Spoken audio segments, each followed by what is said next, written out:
الذي هدانا الله لهذا وما كنا لنهتدي لولا أن هدانا الله.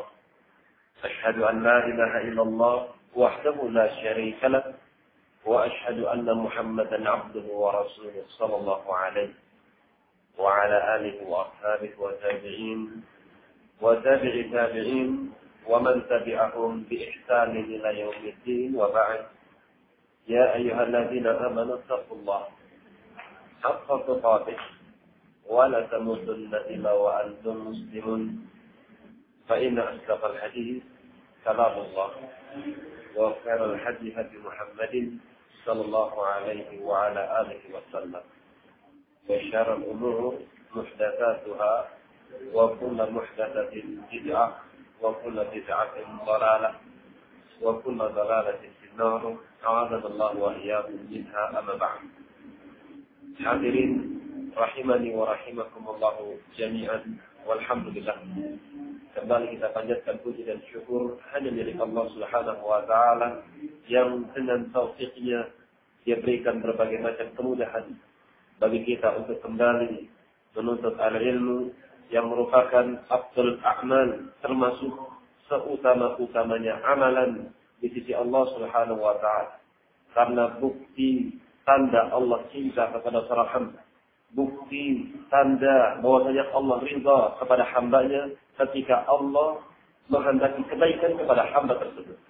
Dan ketika Allah menghendaki suatu kebaikan, tidaklah hamba tersebut diberikan harta. Bukan pula hamba tersebut diberikan berbagai macam materi daripada bagian dunia. Akan tapi hanya saja hamba tersebut akan diberikan ilmu. Sebagaimana hadis yang disebutkan oleh Imam Bukhari rahmatullahi alaihi, "Man yuridillahu bihi khairan yufaqihu fid din."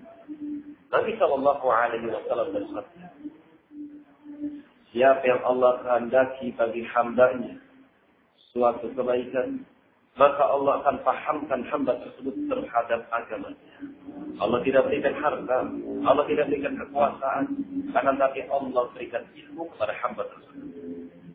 Di antara ilmu yang akan kita pelajari di sini adalah ilmu tentang adab seorang muslim terhadap Rabbnya, adab seorang muslim terhadap dirinya, adab seorang muslim terhadap Rasul sebelumnya, Rasulullah Sallallahu Alaihi Wasallam, dan adab terhadap manusia secara umum. Sampai atau kitab yang kita baca adalah kitab Riyadhus Shalihin sampai ucapan Imam Nawawi rahmatullahi alaihi, bab al-wa'dhu atau al-wa'dhi, bisa dibaca wa'dhu, bisa dibaca wa'dh. Bab tentang anjuran-anjuran. Al-wa'd artinya peringatan. Al-wa'd bisa juga diartikan nasihat-nasihat yang sifatnya mengena ke dalam hati. Wal-iqtisadu fihi, dan anjuran untuk tidak memanjangkan nasihat. Ketika seorang memberikan nasihat-nasihat, mengingatkan kepada taqwa Allah, itu adalah perkara yang sangat utama. Akan tapi dianjurkan pula ketika seorang memberikan nasihat, jangan berpanjang-panjang, jangan berlama-lama. Akan tapi dengan cara yang ringkas. Imam Nawawi rahimahullahu ta'ala membawakan hujjah daripada firman Allah Subhanahu wa ta'ala. Allah Subhanahu wa ta'ala berfirman, "Ud'u ila sabili rabbika bil hikmah." Serulah mereka manusia. Ila sabili rabbik, menuju jalan Rabbmu. Ajak mereka manusia agar mereka menempuh jalan Allah Subhanahu wa ta'ala. Kemudian Allah sebutkan metode, Allah sebutkan tahapan-tahapan di dalam berdakwah. Yang pertama bil hikmati, yang pertama adalah dengan cara kebijaksanaan, dengan cara yang hikmah. Dan hikmah di awal kalinya adalah dengan perkara-perkara yang menyentuh hati, kelembutan. Sebagaimana dakwahnya Musa dan Harun alaihissalam kepada orang yang paling kafir yang pernah Allah ciptakan setelah Iblis, yaitu Fir'aun laknatullah alaih, yang dia dengan sombong dan angkuhnya dia katakan kepada rakyat, dia berkata dan dia berpidato di hadapan seluruh manusia dengan ucapan, "Ana Rabbukumul A'la." Aku adalah Tuhanmu yang paling tinggi. Aku adalah sesembahan kalian yang kalian wajib untuk menyembah saya. Raja Mesir yang paling zalim, Fir'aun. Semoga Allah melaknatnya. Akan tapi orang yang paling kafir sekali meskipun dia kafir, meskipun dia orang yang paling ingkar pada zamannya. Akan tapi al-Islam, syariat Allah Subhanahu wa taala tidak mengandalkan perasaan di dalam berdakwah. Tetap yang paling di nomor satu kan adalah ilmu. Perhatikan firman Allah. Ud'u ila sabili rabbik. Serulah manusia menuju jalan Allah Subhanahu wa taala bil hikmah, dengan cara yang bijaksana, dengan cara yang hikmah, penuh dengan nasihat. Dan diawali dengan kelembutan. Allah berfirman kepada Musa dan Harun, faqula lahu qawlan layyinan la'allahu yatadhakkaru aw yakhsha. Katakanlah oleh engkau wahai Musa, katakan pula oleh engkau wahai Harun alaihi wassalam kepada Fir'aun yang paling terlaknat, manusia paling kafir pada zamannya, qawlan layyinan.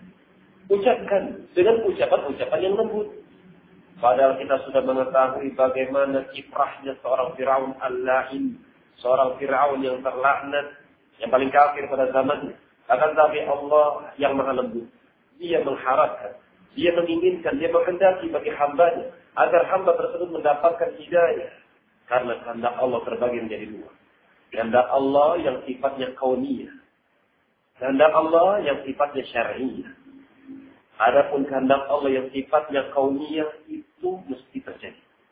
Kehendak Allah yang sifatnya kauniyah, kejadian-kejadian yang mesti terjadi itu pasti akan terjadi. Seperti Allah menghendaki ada keimanan dan Allah menghendaki ada juga kekufuran. Kemudian kehendak Allah yang sifatnya syar'iyah, kadang Allah tidak menginginkan terjadi dan kadang Allah menginginkan terjadi. Seperti imannya Abu Bakar, seperti imannya Umar radhiyallahu ta'ala anhu.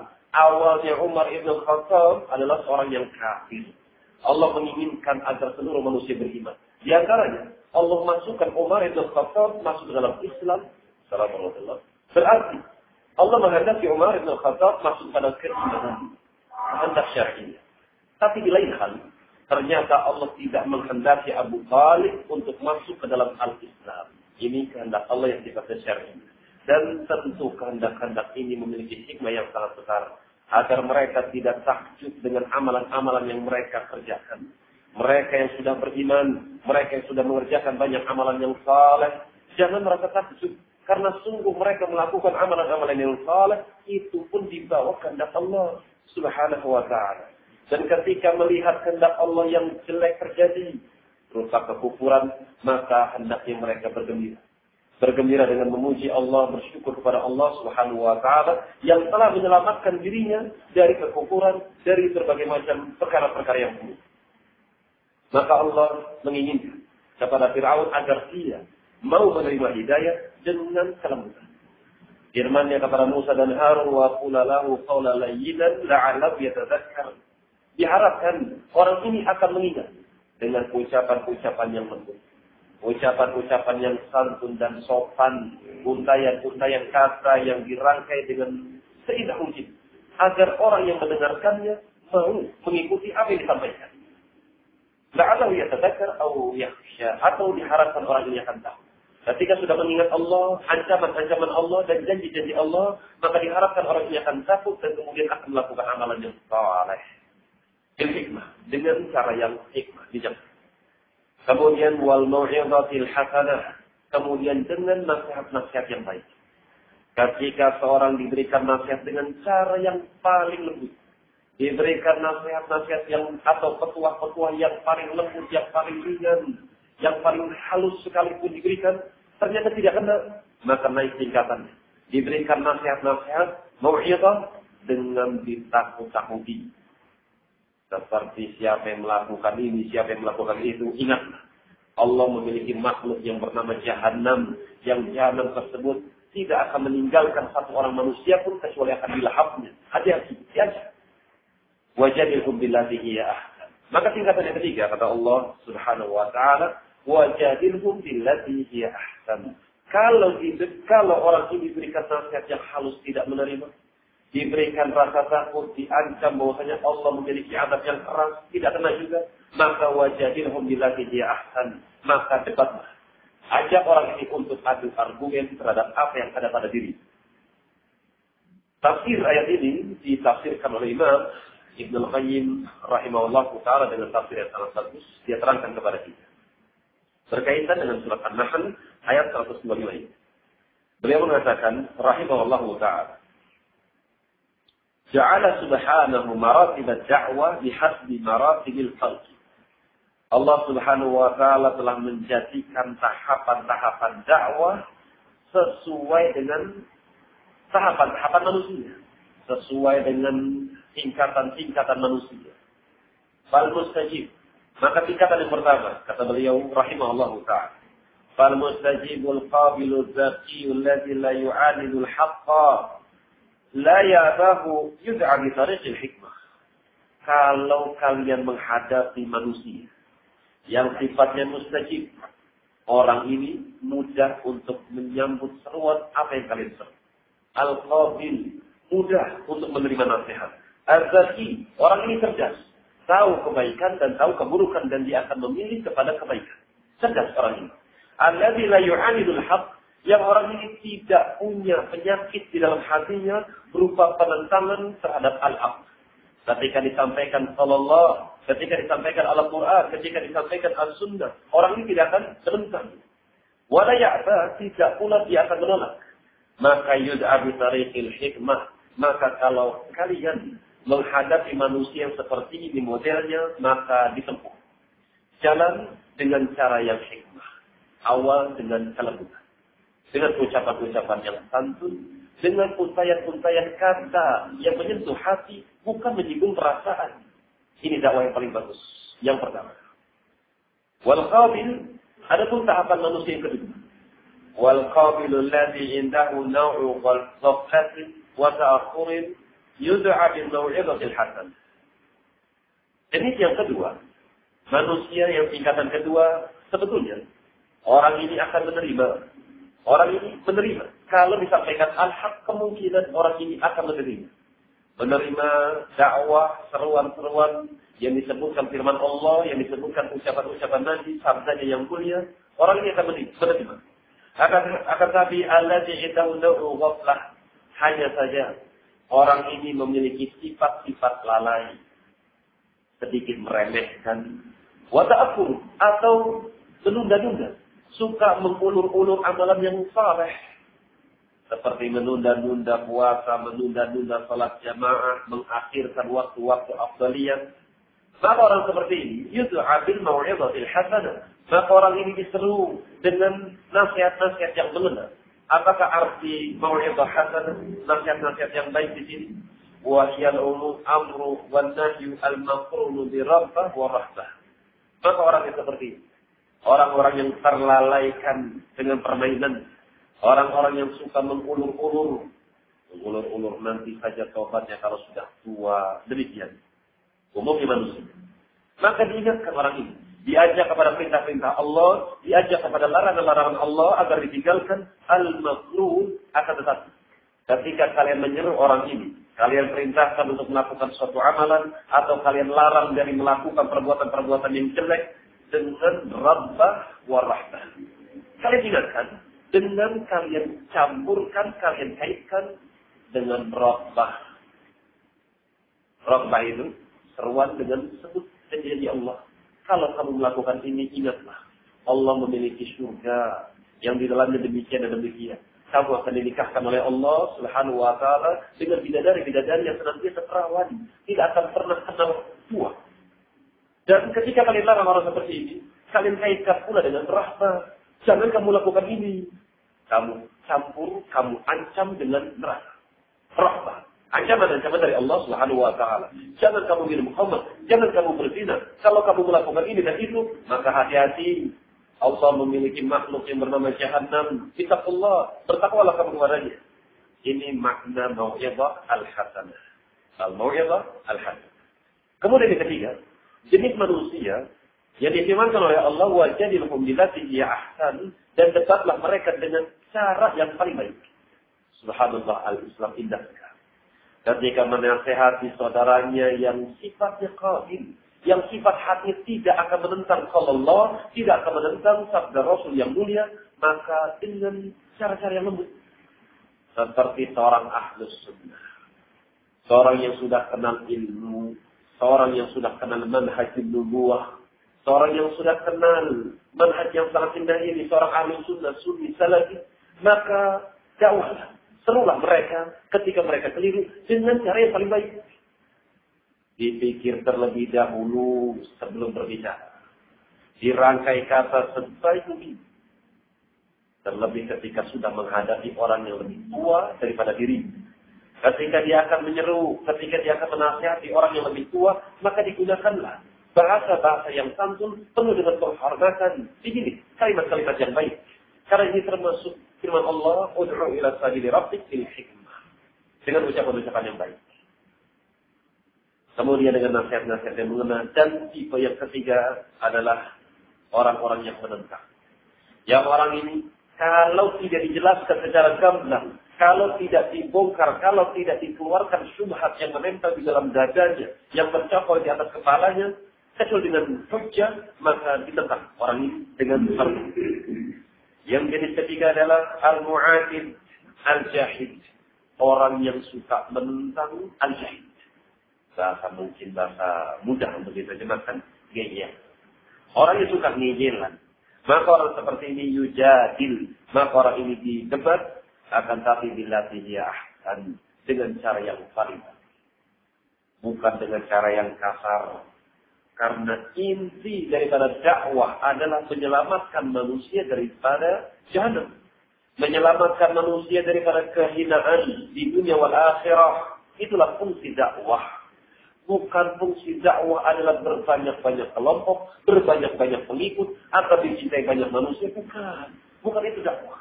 Dakwah adalah menyelamatkan manusia daripada azab Allah Subhanahu wa ta'ala. Dakwah adalah menyeru manusia agar mereka manusia yang diseru untuk mendapatkan rahmat Allah Subhanahu wa ta'ala. Maka ini jangan kita perhatikan.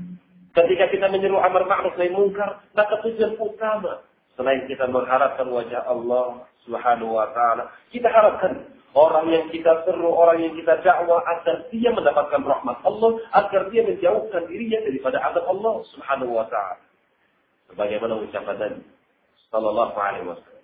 Imam Rawahul Bukhari, sebagaimana yang disebutkan oleh Imam Bukhari dalam Sahih. Ketika Rasulullah memiliki seorang pembantu pemuda dari kalangan Yahudi. Lihat bagaimana Rasulullah. Rasulullah adalah ahli tauhid, orang yang paling tahu sikap menyikapi. Akan tapi ketika menyikapi seorang yang kafir, bukan harbi, seorang kafir yang masih bisa dinasihati. Seorang kafir yang sifatnya kitabi, yang sifatnya cuma sekedar seorang yang mu'ahad. Seorang yang mengikat perjanjian dengan kaum muslimin. Boleh. Seorang mengambil pembantu dari seorang kafir. Sebagaimana Rasulullah SAW mengambil pembantu seorang pemuda Yahudi. Ternyata seorang pemuda Yahudi ini sakit. Dan sakitnya ternyata sakit yang akan menghantarkan kepada kematian. Maka Rasulullah SAW mendatangi pemuda tersebut. Kemudian mengucapkan kepada pemuda tersebut dengan kalimat yang banyak riwayatnya. Imam Bukhari meriwayatkan dengan kalimat asli. Islamlah kamu wahai pemuda. Dengan lafaz yang lain dikatakan, ya gulam qul la ilaha illallah. Katakan la ilaha illallah. Maka sebelum pemuda ini masuk pada Islam, mengucapkan kalimat la ilaha illallah yang tadi ila abi. Pemuda ini, anak muda ini menatap kepada bapak. Ka'annahu yasta'din. Seolah-olah pemuda ini meminta izin kepada bapak. Wahai bapakku, apakah boleh? Wahai bapakku, apakah saya diizinkan mengucapkan la ilaha illallah? Apakah saya boleh ikut agamanya Muhammad? Maka sang bapak mengatakan, Abi Abul Qasim. Ikut apa yang diinginkan oleh Abul Qasim. Muhammad sallallahu alaihi wasallam. Sang bapak percaya kepada Abul Qasim, Muhammad sallallahu alaihi wasallam, karena perannya sangat mulia. Rasulullah tidak pernah mengucapkan ucapan yang kecil. Rasulullah tidak pernah mengucapkan ucapan yang fahish, mutafahish. Ucapan-ucapan yang mungkar. Ucapan-ucapan yang syatam. Sifatnya adalah cacian dan maksiat. Tidak pernah. Kecuali pada tempatnya. Maka ketika sang Yahudi, seorang bapak ini melihat perangai Muhammad yang sangat indah. Melihat perangai Muhammad sallallahu alaihi wasallam yang penuh dengan kemuliaan. Maka sang bapak percaya. Kalau anaknya ikuti jalannya Muhammad sallallahu alaihi wasallam, maka sang bapak mengatakan, "Hati Abul Qasim, ikuti apa yang diinginkan oleh Muhammad sallallahu alaihi wasallam." sebab akhlak yang baik. Sebab seorang memiliki adab, memiliki akhlak, memiliki perangai yang bagus, perangai yang mulia, maka dia akan dipercaya bukan hanya kepada setiap kaum muslimin, bahkan orang kafir pun akan percaya. Sebagaimana seorang bapak ini ketika anaknya diajak Islam, maka dia percaya. Karena Muhammad tidak akan mencelakakan manusia. Karena Muhammad tidak akan menghinakan, tidak akan mencelakakan, tidak akan menghinakan manusia. Karena tutur katanya yang bagus dan perbuatan dan akhlak yang sangat indah. Maka sang bapak mengatakan, "Ati Abul Qasim, ikutilah apa yang diinginkan Abul Qasim," yaitu Muhammad sallallahu alaihi wasallam. Maka anak tersebut mengucapkan, "Asyhadu an la ilaha illallah wa asyhadu annaka Muhammadan Rasulullah." Fatuhiya. Kemudian ternyata anak ini wafat. Anak ini meninggal. Apa yang dikatakan oleh Rasul sallallahu alaihi wasallam? Ternyata beliau tidak memuji dirinya. Beliau katakan, "Alhamdulillahilladzi anqadhahu Allahu minan nar." Wahai Bukhari. Maka Rasulullah sallallahu alaihi wasallam mengatakan, segala puji syukur hanya milik Allah. Penuh dengan pengagungan, penuh dengan pujian. Hanya milik Allah Subhanahu wa taala yang telah menyelamatkan anak ini daripada azab neraka. Lihat dakwah ikhlasnya Muhammad sallallahu alaihi wasallam. Ketika menyeru manusia dan ketika manusia yang diseru mau menuruti apa yang diseru, bukan berbangga dengan dirinya, bukan berbangga dengan hatinya, tapi dia puji Allah Subhanahu wa taala. Kenapa dia memuji Allah? Kenapa Nabi kita puji Allah Subhanahu wa taala? Karena orang yang diseru telah selamat daripada azab neraka.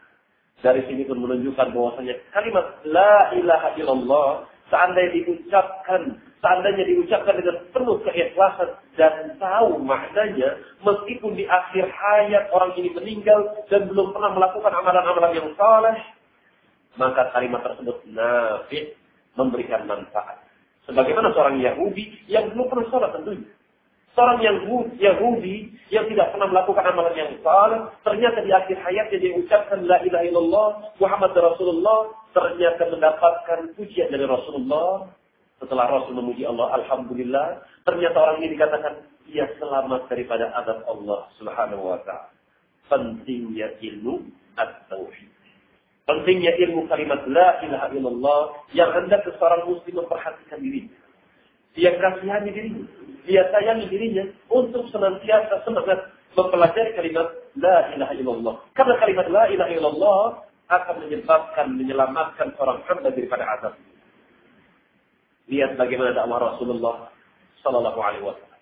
Dia puji Allah Subhanahu wa taala, kemudian sebab kenapa orang ini diseru kemudian mau menerima seruannya, kemudian kita harus memuji Allah karena orang ini selamat daripada azab Allah Subhanahu wa taala. Hadza huwa dakwah. Inilah yang dikatakan dakwah. Menyelamatkan manusia daripada azab Allah dan memasukkan mereka ke dalam rahmat-Nya. Bukan dakwah mencari permusuhan, bukan dakwah berbanyak-banyak pengikut. Sallallahu alaihi wasallam. Kita masuk kepada hadis yang pertama.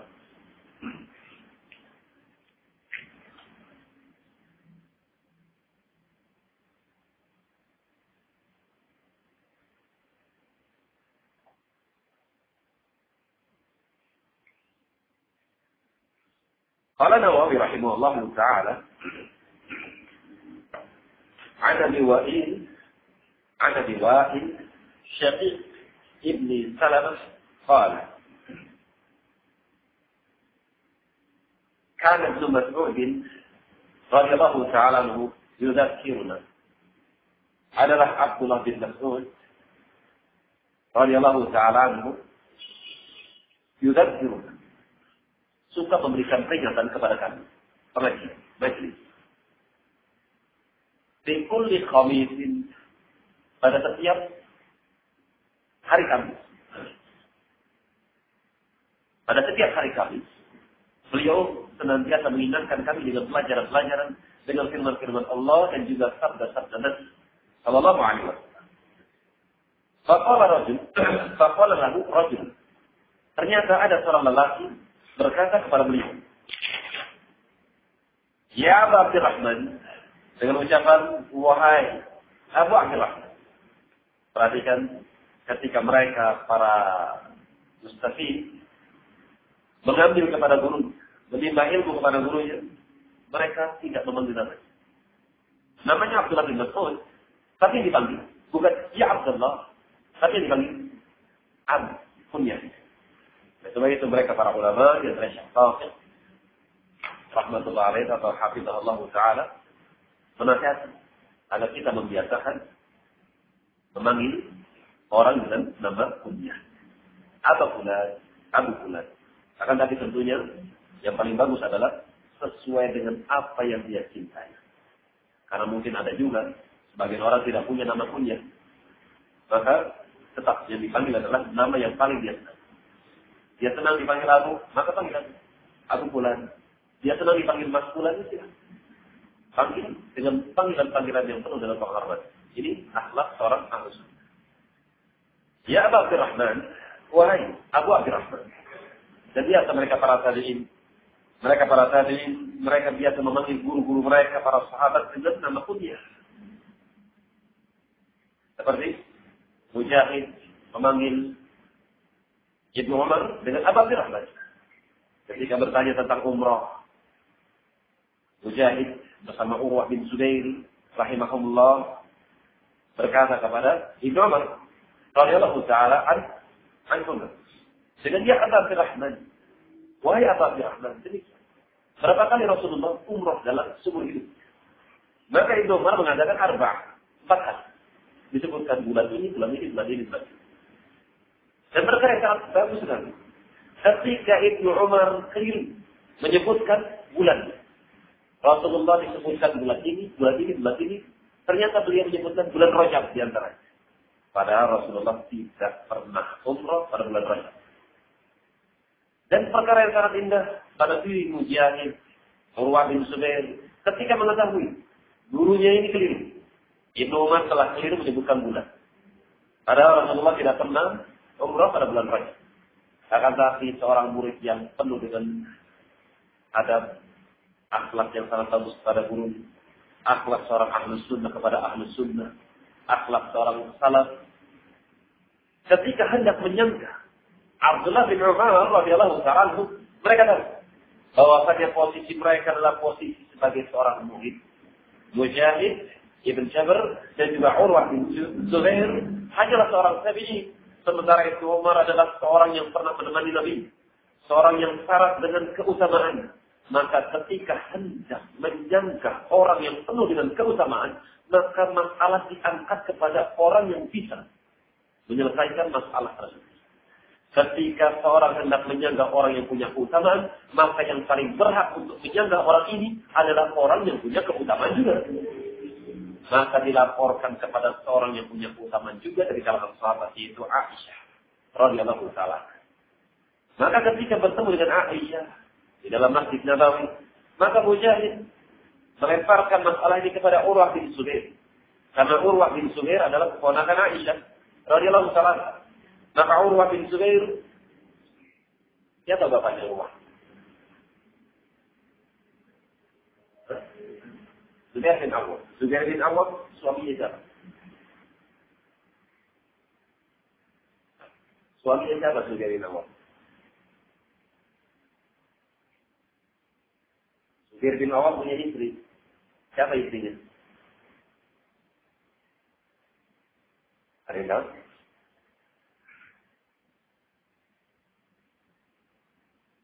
Zubair bin Awwam mendapatkan seorang istri, saudarinya Aisyah. Kakak. Binti Abi Bakr juga sama. Siapa? Asma. Asma binti Abi Bakr radhiyallahu ta'ala anha.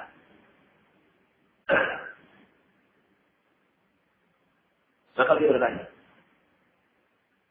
bertanya kepada Ibunda Aisyah. Dan ucapan dia, Ummatah, alam tasma' ma yaqulu Aba Abdurrahman. Jadi, alam tasma'i. Apakah anti, wahai ibuku? Dalam panggilan ini. Ya Ummatah, wahai ibuku. Dalam Muslim disebutkan, ya Ummal Mukminin. Wahai ibunda kaum mukminin. Wahai ibuku, apakah kamu tidak dengar? Ucapan Aba Abdurrahman. Disebutkan punya. Ketika hendak menyanggah Ibnu Umar, sahabat yang mulia, maka mereka tidak akan menyanggah langsung kecuali menyanggah kepada orang yang punya keutamaan lebih. Di antaranya Aisyah radhiyallahu taala. Perhatikan kasih sayang Aisyah. Perhatikan akhlak seorang ummul mukminin Aisyah radhiyallahu taala. Seorang ahli sunnah, seorang salafus saleh, salaf yang saleh mengatakan sebelum menyanggah sahabat yang lain, sebelum menyanggah sahabat yang keliru, maka beliau menggunakan kalimat yang sangat bagus. Menguntai kata, merajut kata-kata yang sangat indah. Kata-kata yang menyentuh hati, bukan kalimat-kalimat yang pedas, kalimat-kalimat yang akan menyinggung perasaan orang yang dengar. Tidak demikian. Akhlak mereka para salaf ketika hendak menyanggah adalah disisipkan dengan kalimat doa. Sebelum menyanggah, beliau katakan, Rahimahallahu Aba Abdurrahman. Alhamdulillah. Hendak menyanggah. Aisyah radhiyallahu ta'ala, wanita yang paling faqih terhadap din, wanita yang paling banyak meriwayatkan hadis, muhadditsah, seorang ahlul hadis perempuan, Aisyah radhiyallahu ta'ala, ketika hendak menyanggah Abdurrahman atau Abu Abdurrahman, Abdullah bin Umar radhiyallahu ta'ala anhuma, maka beliau mengawali dengan rahmah. Dia katakan, Rahimahullahu Aba Abdurrahman. Semoga Allah merahmati Abu Abdurrahman. Dalam lafaz Muslim disebutkan, atau lafaz Bukhari mengatakan, Ghafarallahu Aba Abdurrahman. Semoga Allah mengampuni Abu Abdurrahman. Ini akhlak yang harus kita hiasi pada diri-diri kita. Ketika kita menjumpai saudara kita, ketika kita menjumpai sama-sama ahlu sunnah, maka dikedepankan rahmat. Meskipun temannya keliru, meskipun berucap tentang Nabi. Abdullah bin Umar, radhiyallahu ta'ala anhu, yang beliau bicarakan adalah tentang Nabi, tentang din, urusan agama, tentang manhaj, tetap rahmah dikedepankan. Ghafarallahu Abu Abdurrahman. Semoga Allah mengampuni dosa Abu Abdurrahman. Dalam lafaz yang lain disebutkan, Rahimahullahu Abu Abdurrahman. Semoga Allah merahmati Abu Abdurrahman. Sesungguhnya Abu Abdurrahman ini disebutkan oleh Aisyah radhiyallahu ta'ala atau sebelumnya dikatakan Abu Abdurrahman adalah orang yang suka umrah bersama Rasulullah. Tidaklah Rasulullah umrah kecuali beliau bersamanya. Akan tetapi Rasulullah tidak pernah umrah pada bulan Rajab. Ini bantahan dari Aisyah radhiyallahu ta'ala. Dan Ibnu Umar ketika itu dengar. Karena Aisyah tinggal di masjid dan kejadian ini di Masjid Nabawi. Dan Ibnu Umar ketika itu dengar dan tidak membantah sama sekali. Membenarkan ucapan Aisyah radhiyallahu ta'ala anha. Dan tidak ada istilahnya tersinggung. Kenapa? Alasannya tidak ada kalimat-kalimat tersinggung. Karena mereka adalah orang-orang yang paling berakhlak sesama mereka. Dan ini harus kita perhatikan. Faqala lahu rajulun, maka berkatalah seorang lelaki kepada Abdullah bin Mas'ud. Ya Abdurrahman, lawajibtu. Wahai Abu Abdurrahman, sungguh sangat menyenangi bagi kami. Kami akan senang. Annaka dzakartana. Kalau Anda mengingatkan kami, mengisi pelajaran-pelajaran, kulla yaum. Kalau kamu berikan kepada kami setiap hari. Berikan nasihat kepada kami setiap hari. Berikan taklim kepada kami setiap hari. Itu akan sangat menyenangkan bagi kami. Maka Abdullah bin Mas'ud mengatakan, Amma innahu yamna'uni min dzalik.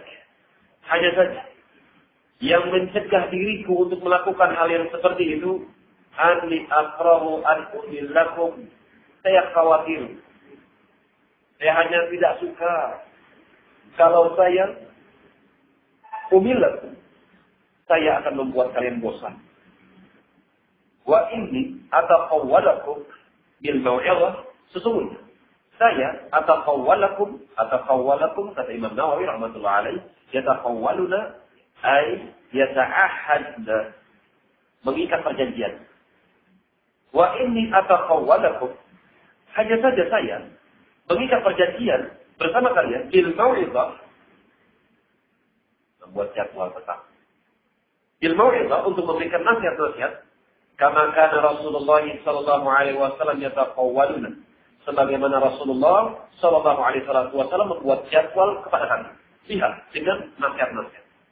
Mukhafatat sama, mengkhawatirkan, kami khawatir, Rasulullah pun sangat khawatir, sama di alaina. Rasulullah khawatir kalau kami itu bosan. Demikian Abdullah bin Mas'ud mengikuti sunnah Nabi sallallahu alaihi wasallam. Ketika diminta taklim setiap hari, beliau menolak. Karena beliau mengkhawatirkan sebagaimana kekhawatiran Rasulullah sallallahu alaihi wasallam kepada para sahabat. Kalau diberikan setiap hari, setiap saat, dikhawatirkan orang yang mendengarnya akan menjadi bosan, dan kalau sudah bosan akan meninggalkan. Itu dikhawatirkan. Muttafaqun alaih. Hadis ini dikeluarkan oleh Bukhari dan juga Imam Muslim rahimahullahu ta'ala. Maka dari sini menunjukkan bahwasanya seorang yang memberikan nasihat hendaknya tidak melulu. Hendaknya mereka para wa'id, orang yang suka memberikan nasihat, diberikan waktu-waktu tertentu. Jangan setiap saat, setiap keadaan yang akan menjadikan manusia bosan. Karena tidak semua manusia senang diberikan nasihat setiap hari. Kadang ada setiap saat diberikan nasihat. Ada yang senang kalau mendapatkan nasihat 2 hari sekali. Ada yang senang mungkin setiap saat mendapatkan nasihat. Karena manusia bertiga-tiga. Dan dari sini pun menunjukkan kepada kita bahwasanya amalan yang paling terbaik adalah amalan yang kontinu meskipun nilainya sedikit. Sebagaimana Rasulullah SAW ketika mengisi pengajian, ketika memberikan jadwal, ketika memberikan ilmu, ketika memberikan peringatan, tidak setiap hari ternyata. Ternyata beliau memberikan ilmu khusus pada setiap minggunya. Karena dikhawatirkan orang yang mendengarkan akan menjadi bosan. Dan inilah yang dimaksud oleh ucapan Nabi SAW, karena ahabbul a'mali indallah, sesungguhnya amalan yang paling dicintai oleh Allah Subhanahu wa taala adwaquha wa in qalla. Amalan yang terus-menerus meskipun amalan tersebut sedikit. Dia suka sholat witir meskipun cuma 3 rakaat itu lebih baik. Kalau dia lakukan kontinu daripada dibandingkan dengan sholat witir yang dia sempurna 11 rakaat akan tapi cuma seminggu sekali dia lakukan. Dibandingkan dengan sholat yang 3 rakaat tapi dia tiap hari, itu lebih afdal daripada dia sholat 11 rakaat akan tapi cuma seminggu sekali. Al-Muhim adwamuha. Yang jelas yang paling afdal, amalan yang paling dicintai oleh Allah Subhanahu wa taala adalah amalan yang terus-menerus dilakukan oleh orang tersebut meskipun amalan yang sedikit tidak banyak. Dan kemudian termasuk pelajaran yang bisa diambil dari hadis tersebut adalah hendaknya mereka para penuntut atau para pemberi penasehat, orang-orang yang akan memberikan nasihat, hendaknya mereka ketika menyampaikan nasihat-nasihatnya, dia gunakan kalimat-kalimat yang menyentuh. Kalimat-kalimat yang akan menjadikan orang yang mendengarnya akan menjadi rindu kepada kampung akhirat. Orang yang mendengarnya akan rindu ingin berjumpa kepada Rabbnya, Rabbul Alamin, Yaum As-Salam, hari pertemuan antara makhluk dengan Rabb. Dan tidak akan bisa para wa'il, para pemberi penasehat, bisa memberikan wasiat-wasiat yang bagus, kecuali kalau mereka sudah punya ilmu. Maka wajib, bagi siapa yang ingin memberikan wasiat, bagi siapa yang ingin memberikan nasihat, hendaknya dia persiapkan dirinya terlebih dahulu. Kemudian hadis selanjutnya. Qala Nawawi rahimahullahu ta'ala. Wa ana bil Yaqban Ammar ibn Yasir radhiyallahu ta'ala anhu. Dari sahabat yang mulia yang telah mendapatkan janji akan meraih surga Allah Subhanahu wa taala, yaitu Ammar bin Yasir. Orang yang pernah disiksa di jalan Allah Subhanahu wa taala, badannya penuh sayatan, direndam ke dalam air, disetrika kepalanya, sampai mengucapkan ucapan-ucapan yang kufur dalam keadaan tidak sadar. Radhiyallahu ta'ala, dan dia terampuni. Dan Rasulullah SAW ketika menyaksikan Ammar bin Yasir, Sumayyah dan Yasir, keluarga Yasir, radhiyallahu ta'ala, maka Rasulullah cuma bisa sedih. Tidak punya kekuatan untuk membela keluarga Ammar bin Yasir ketika itu. Karena tidak. Beliau masih sedikit pengikutnya. Belum banyak pengikutnya dan pembelanya. Maka Rasulullah cuma bisa mengatakan, sabrun ya ala Yasir. Sabar, wahai keluarga Yasir. Tidaklah balasan bagi kalian illa jannah. Tidak ada balasan bagi kalian kecuali surga. Sabar, sabar, sabar. Maka mereka pun bersabar dan Rasul menjanjikan surga di antaranya ibunda Ammar bin Yasir, itu Sumayyah. Syahidah. Wanita yang pernah syahid yang pertama kali dalam al-Islam itu Sumayyah radhiyallahu ta'ala anha. Ammar bin Yasir mengatakan, sami'tu Rasulullah sallallahu alaihi wasallam yaqul, Rasulullah sallallahu alaihi wasallam pernah bersabda, "Inna tulam salatir rajul," sesungguhnya panjangnya salat seorang lelaki, wa qisara khutbatih, dan ringkasnya khutbahnya pada hari Jumat. Salatnya panjang, khutbahnya ringkas. Itu merupakan ma'innatun min fiqhi. Itu menunjukkan akan ma'innah dalamnya min fiqhi, daripada ilmu fikih, pemahaman dia terhadap agama. Wa aqilus salata, maka perintah dari Rasul sallallahu alaihi wasallam, maka dipanjangkanlah salatnya, diperpanjang salat, baca dengan tajwid. Wa aqilul khutbah, dan ringkaslah khutbah. Rawahu Muslim.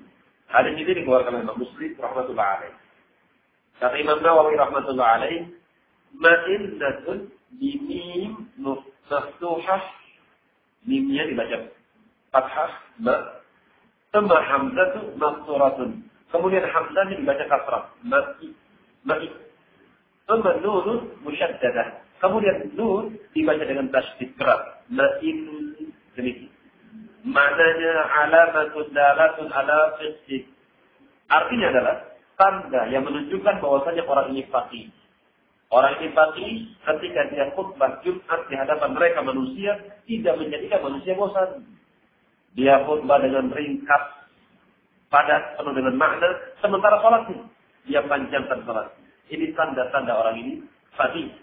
Angkat barakallahu fikum, ketika seorang khutbah dan termasuk kefakihan seorang ketika khutbah menyampaikan pidato khutbah Jumatnya, maka itu pun tergantung dari mad'unya. Kalau mad'unya dan sesuai dengan topiknya, dan Nabi sallallahu alaihi wasallam dia pandai-pandai untuk mencari bahan-bahan khutbah. Dan kita mohon pada Allah Subhanahu wa taala semoga selesai penulisan buku khutbah saya, dan insyaallah saya akan bagikan secara Jumat. Insyaallah utama. Disebutkan di situ tentang akhlak atau adab-adab seorang khutbah. Yang saya harapkan ikhwanana, teman-teman kita semua bisa menyampaikan khutbah di hadapan mereka masyarakat, menyampaikan tauhid, menyampaikan sunnah. Dan yang paling pertama, yang paling utama adalah wa'anzirin nas yauma ya'tihimul 'adzab. Sebagaimana firman Allah Subhanahu wa taala.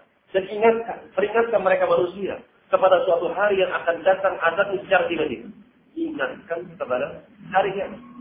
Ini yang harus dilakukan oleh mereka para faqih. Jangan menyibukkan kepada persoalan-persoalan yang pelik, persoalan-persoalan yang sifatnya ikhtilaf. Jangan disibukkan kepada demikian. Maka diingatkan manusia kepada hari pertemuan mereka kepada Rabb mereka. Itu yang paling bagus. Khutbah yang paling terbaik adalah ketika seorang hamba diingatkan kepada Rabb, diingatkan kepada hari pertemuan kepada Rabb.